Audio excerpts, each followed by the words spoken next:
കലിയുഗവരദനായ സുബ്രഹ്മണ്യസ്വാമിയുടെ ആരാധനയ്ക്ക് ഇന്ന് ഏറെ പ്രസക്തിയുണ്ട്.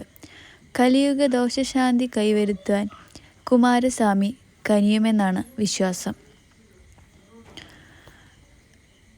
സുബ്രഹ്മണ്യസ്വാമി ഭൂമിയിൽ അവതരിച്ച ദിവസമാണ് കുമാരഷഷ്ഠിയായി ആചരിക്കുന്നത്.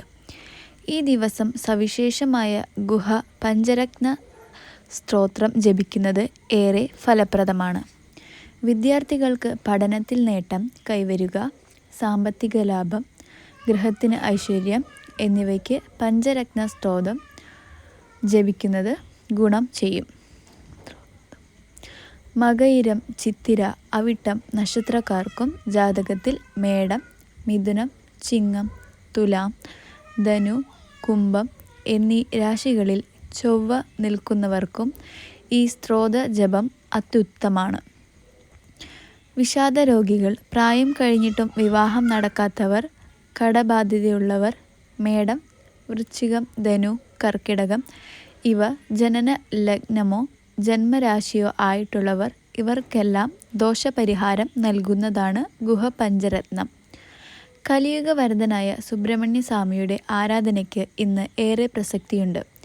കലിയുഗ ദോഷശാന്തി കൈവരുത്താൻ കുമാരസ്വാമി കനിയുമെന്നാണ് വിശ്വാസം. തൻ്റെ ആരാധകരുടെ ജന്മാന്തരമായുള്ള സകല പാപങ്ങളും സംഹരിച്ച് അവർക്ക് അഷ്ട ഐശ്വര്യങ്ങളും പ്രദാനം ചെയ്യുന്ന ഭക്തലോക പരിപാലകനാണ് ശ്രീമുരുകൻ. അദ്ദേഹത്തിൻ്റെ ജനനത്തിനു പിന്നിലെ കഥ ഇങ്ങനെ. സ്ത്രീ പരാശക്തി തൻ്റെ പുത്രിയായി ജനിക്കണമെന്ന പ്രാർത്ഥനയോടെ പർവ്വതരാജനായ ഹിമവാൻ വളരെ കാലം തപസ്സനുഷ്ഠിച്ചു. ഒരു ദിവസം അദ്ദേഹം ശിവഗിരി സാനുവിലുള്ള പത്മതീർത്ഥത്തിൽ സന്ധ്യാവന്ദനത്തിനെത്തിയപ്പോൾ അത്ഭുതകരമായ ഒരു കാഴ്ച കാണാനിടയായി. 1008 ഇതളുകളുള്ള അതീവ ശോഭയോടുകൂടിയ ഒരു ചെന്താമരപ്പൂ ആ സരസിൽ വിടർന്നു നിൽക്കുന്നുണ്ടായിരുന്നു. ആ താമരപ്പൂവിനുള്ളിൽ അതീവ ശോഭയുള്ള ഒരു പെൺകുഞ്ഞ് കിടക്കുന്നത് കണ്ട് അതിരറ്റ ആഹ്ലാദവും അത്ഭുതവും അദ്ദേഹത്തിൻ്റെ ഹൃദയത്തിൽ അലയടിച്ചു. ആ ശിശു അദ്ദേഹത്തിൻ്റെ തപസ്സിൻ്റെ സാഫല്യമാണെന്ന അശരീരി പെട്ടെന്ന് അവിടെയാകെ പ്രതിധ്വനിച്ചു. ഇത് കേട്ടതോടെ ഹിമവാന്റെ ആഹ്ലാദം ഇരട്ടിച്ചു. ആ ഓമനക്കുഞ്ഞിനെ മാറോടണച്ച് കൊട്ടാരത്തിലേക്ക് കൊണ്ടുപോയി രാജ്ഞിയായ മേനാദേവിയെ ഏൽപ്പിച്ചു. മാതൃവാത്സല്യത്തോടെ ദേവി ആ കുഞ്ഞിനെ സ്വീകരിച്ചു. രണ്ടുപേരും ചേർന്ന് കുഞ്ഞിനെ സ്നേഹത്തോടെ ലാളിച്ചു വളർത്തി. പർവ്വത നന്ദിനിയായതിനാൽ പാർവതി എന്നും ഹിമവൽ പുത്രിയായതിനാൽ ഹൈമവതി എന്നും ആ ശിശുവിന് പേരിട്ടു. ദക്ഷയാഗ സമയത്ത് ദേഹത്യാഗം ചെയ്ത സതീദേവിയുടെ പുനർജന്മമാണ് ഈ കുഞ്ഞ് എന്ന കാര്യം മാതാപിതാക്കൾക്ക് അറിയില്ലായിരുന്നു.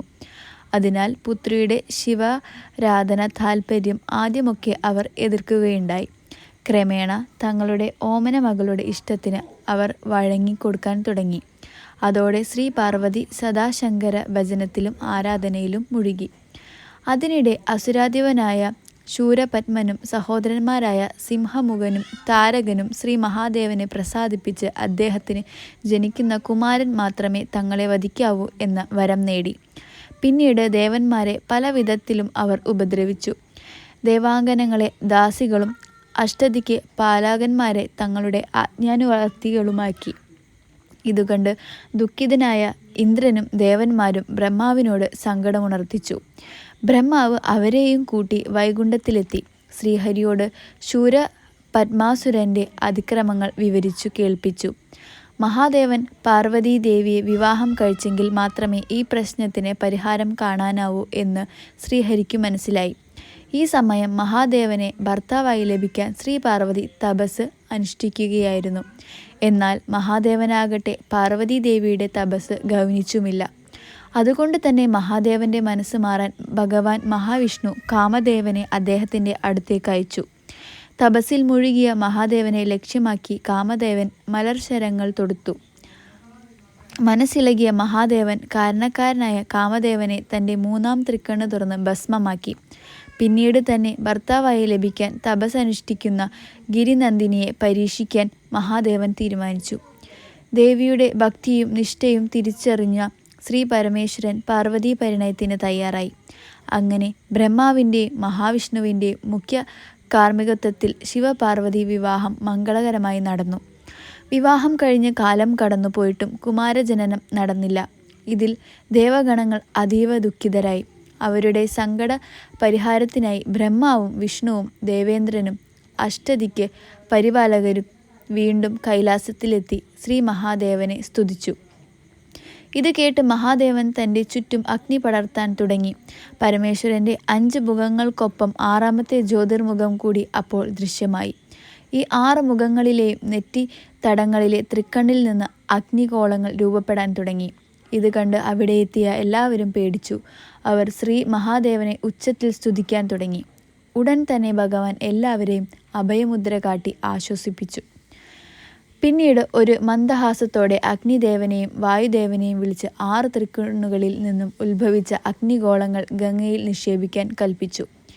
പിന്നീട് ഗംഗാദേവിയെ വിളിച്ച് ശരവണപ്പൊയ്കയിൽ വിടർന്നു നിൽക്കുന്ന 6 മനോഹരമായ താമരപ്പൂക്കളിൽ ഈ അഗ്നിഗോളങ്ങൾ എത്തിക്കുവാൻ കൽപ്പിച്ചു.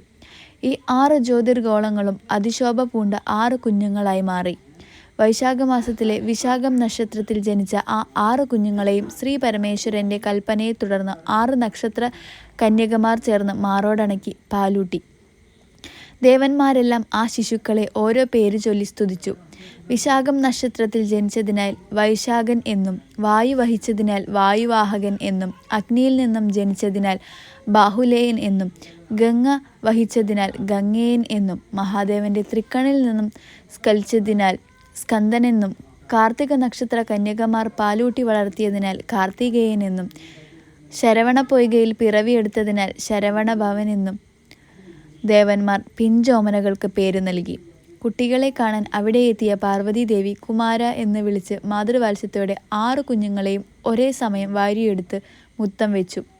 ദേവിയുടെ ആശ്ലേഷം മൂലവും കുമാര എന്ന് മാത്രം സംബോധന ചെയ്തതിനാലും കുട്ടികളുടെ ശരീരങ്ങളെല്ലാം ഒന്നായി ചേർന്ന് 6 മുഖങ്ങളോടു കൂടിയ ഷൺമുഖ കുമാരനായി അവതരിച്ചു എന്നാണ് പുരാണം.